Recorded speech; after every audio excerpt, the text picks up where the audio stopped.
હું ક્યારની એ વિચારું છું કે આ સોસાયટીમાં આટલી બધી ચેર કેમ આવી છે. એનીવેઝ પછી મેં રસોડામાં આવીને જોયું તો શાકમાં ખાલી ડુંગળી અને ટમેટા હતા.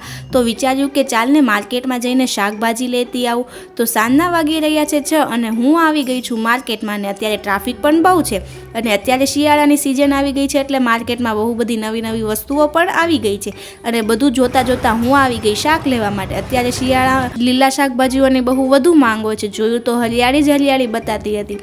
પછી મેં ફટાફટ શાક લીધું અને પછી ગોલગપ્પા ખાઈને ઘરે આવી. ત્યાં તો રાજ પણ આવી ગયા હતા અને એ ફોન જોતા હતા. પછી હું આવી ગઈ મારી રસોઈ બનાવવા માટે. તો એક બાજુ મૂકી પાલક અને બીજી બાજુ મૂક્યું કુકરમાં સીટી થતા.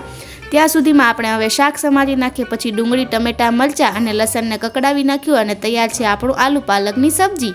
પછી ગેલેરીમાં આવીને જોયું તો ચેર ને એવું બધું ગોઠવાઈ ગયું હતું. લાગે છે પાર્ટી છે, એ તો હવે ખબર નહીં. પછી અમે બેઠી ગયા હતા જમવા. તો ચાલો બધા જમવા માટે. તો મીટિંગ શરૂ થઈ ગઈ છે અને આજે અમારી સોસાયટીમાં રીડેવલપમેન્ટ માટેની મીટિંગ છે. મીટિંગમાં રાજ ગયા છે અને આપણને કંઈ ખબર નથી.